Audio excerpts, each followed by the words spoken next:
Welcome to Good Green Questions for Sudbury, the marital debate, and I want to begin by introducing you to Daniela Harvey, who is going to speak to you about the charity of our choice this evening. Daniela?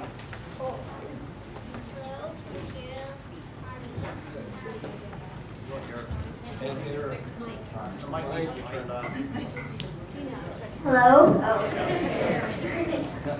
Hello, bonjour, l'ami. My name is Daniela Harvey, and I was born October 10, 2000, the day the goal was made to conquer poverty by 2015. It has been 10 years since then, and we only have 5 years left, but we are nowhere close to fully achieving that goal. I am very thankful that I am here today to inform you about something that I feel is important for everyone to know about. Millions of people around the world are experiencing extreme poverty right now, and I feel that it's our job to help. When I heard about 10-10-10, I knew I had to do my part, but I had no idea how. A few days later, the floods in Pakistan started, and I knew I had my answer. 4.25 million acres were either damaged or destroyed, over 14 million affected, 1,700 dead, more than 2 million homeless, hundreds of thousands are sick, and all because of the floods. If I reach my goal, $1,010.10, we can give clean water and medications to some of those families in need. During this short speech, about 25 people, mostly kids, have died from various preventable causes. People need help and we can give it to them. Here's the global prayer 10-10-10 that people will be praying around the world on October 10th. O Lord, our awesome God, hear our prayer. We pray for children who live in poverty, who go to bed hungry, and who do not have a safe home. Help us provide food to children who are hungry. Help us share what we have with children in need. Help us show love to children in fear. Help us bring peace to children who live with violence. Dear God, millions of children around the world depend on you and hope in you. You care for all children, and you want us to care too. May our prayers and actions today show that children in poverty are not forgotten. May we make a difference so that goodness, kindness, and fairness spread around the world. Amen. Thank you, merci, miigwech.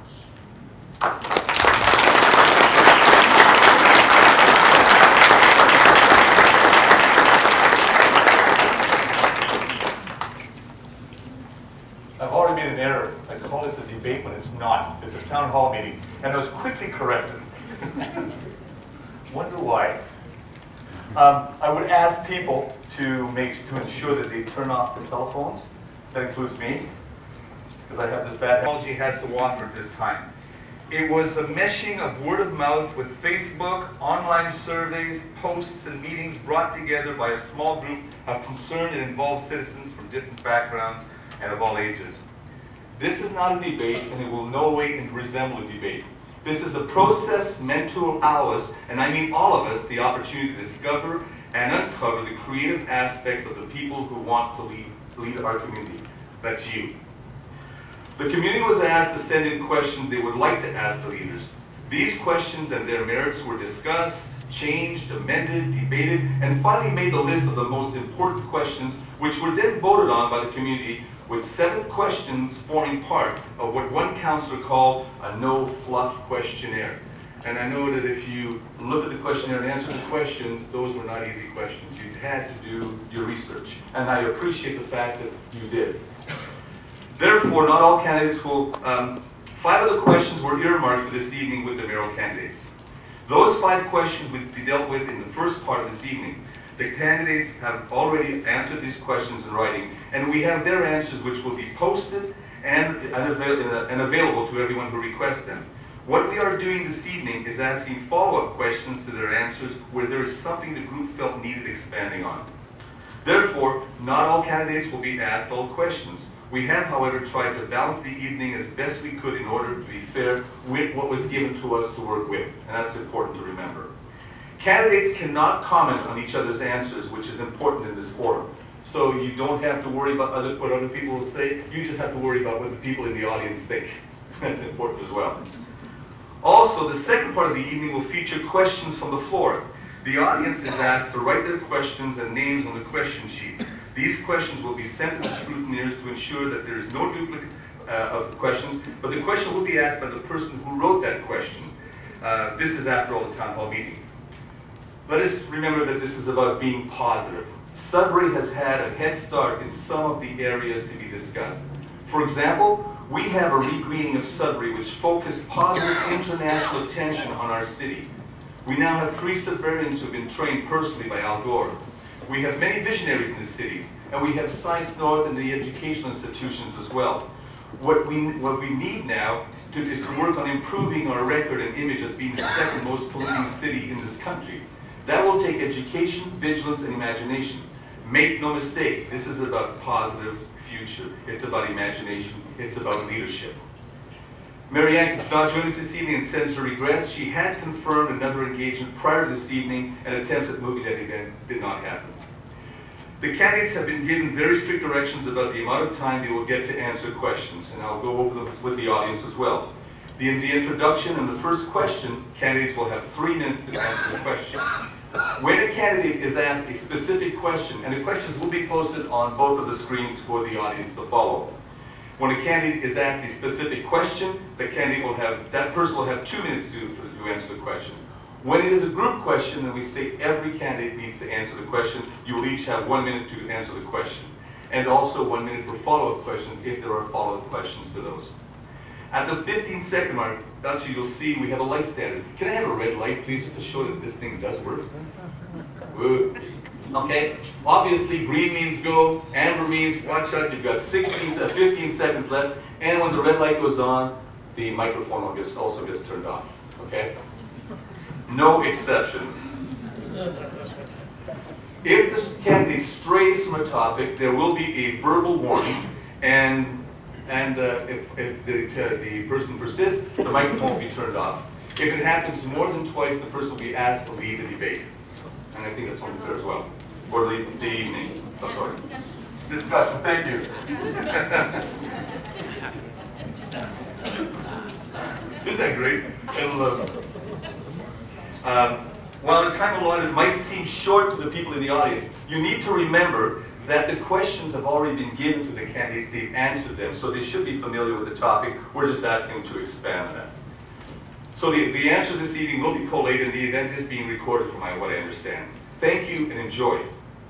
So, those people, you'll notice that the questions and the runners will be out there. If you have a question to ask, please don't be shy. Please fill out the sheets, give it to the runners, we'll bring it back to you. Make sure your name is on it, and we'd like to know what your age is, if possible. We want to make sure that everyone gets a chance to ask a question.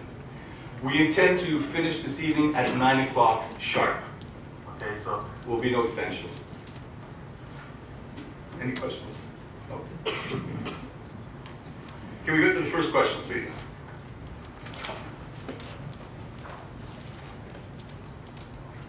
What are your top environmental priorities? What do you see as the main barriers to implementing these priorities? And what will you do to overcome these barriers? And let's start with Mr. Callahan. That came.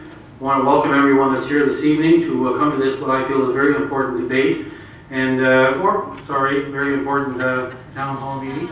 And I want everyone to understand that I not only expect to have a very engaging evening here tonight, talking about an issue that I probably know something about, but I don't know everything. So I do admit that this will be a learning experience for me, and I look upon it as an opportunity to learn and to share the feelings that I have related to the issue of green and jobs, and some of the accomplishments and some of the things that we have done in our community and hope to do in the future. I've been involved with the council for 16 years and been a city councillor, and my intention or my plan for running for mayor, of course, is that I feel I have the ability to bring that experience to the mayor's office and to bring a new sort of leadership. And I hope over the next 2.5 weeks that's remaining, that I'll have an opportunity to prove to people that essentially I have those abilities. So when we talk about the main issues that I feel are priorities. The main issues for me is, of course, maintenance of water quality and the whole Living with Lakes Center. I'm a proponent of the Living with Lakes Center. That's a project that's been ongoing with this council. We've made a $500,000 commitment to this project, and to date we've committed $200,000. The biosolids project in Lively. It is time to move forward into working on that particular endeavor, and that is something that's going to be carried over to the next council. Source water protection, the lake stewardship initiatives, landfill, and maximizing blue and green box programs. The barriers, of course, are essentially cost, public will, public understanding, and I don't accuse the public. The public is me. I'm just an ordinary citizen like everyone else in this community, and the green initiative and the green world that we've moved into is quite different from the one that we're accustomed to, and that is essentially planting trees and doing liming of. Now it is much more complex, it's much more expensive, and it requires a lot of due diligence on the part of not only the community, but of course the community leaders, to ensure that we move in an orderly and fashion and not break the bank and try to do, of course, the right thing. Thank you very much, Ted. Thank you. Mr. McConzie. On that note, for almost 2 decades, I've made several attempts to try and get into an elected office, and obviously unsuccessfully, but I knew when I started that at least 45% of the people of Sudbury, they're not going to vote for me no matter what I say, because they have the confidence, their confidence is in somebody else. The people I try to appeal to are the people that feel disenfranchised from the system. And obviously it's significant because more than 50% consistently don't vote, especially our young people. And until you bring them on board, a lot of things aren't going to change. Wherever every effort is made, there's going to be 2 efforts to contaminate it. But one of the things that keeps coming across over and over and over again is there's a perception of corruption in the whole system. Now, whether that perception is real or imagined, I obviously can't debate that issue, but the perception does exist. So the only way that we're going to go ahead on an everyday level with every people level is if we engage as many people as possible. Now, over the last 2 decades, I've tried to bring things to street level. I have a very clear understanding how administration is run, or should be run, but to bring it at street level is a very, very difficult thing, because not only do you have to come up with the plans and the ideas that make sense, you have to convince these people it matters when they just simply go in and vote. So one of the things I proposed, I'm a very strong supporter of public transit. It's not to say that I don't have my affection for the automobile or trucks or whatever, but I've gotten around on public transit very easily, thank you very much. But I've noticed that it still has to go further. Now, the other issues come up with that is that when you look at health services, you look at library services, every service that the city has to offer. There are areas in this city that just have to come all the way downtown just to get to it. So not only are you dealing with people who have become cynic about governance, you're dealing with people who just can't see the relevance to them of governance. So what I propose in my questionnaire is that, first of all, we take 1 bus, and there's 40 some odd communities in Sudbury, from east to west, north to south. There's actually far more than 40 communities. And that includes places like Levac, Conaby,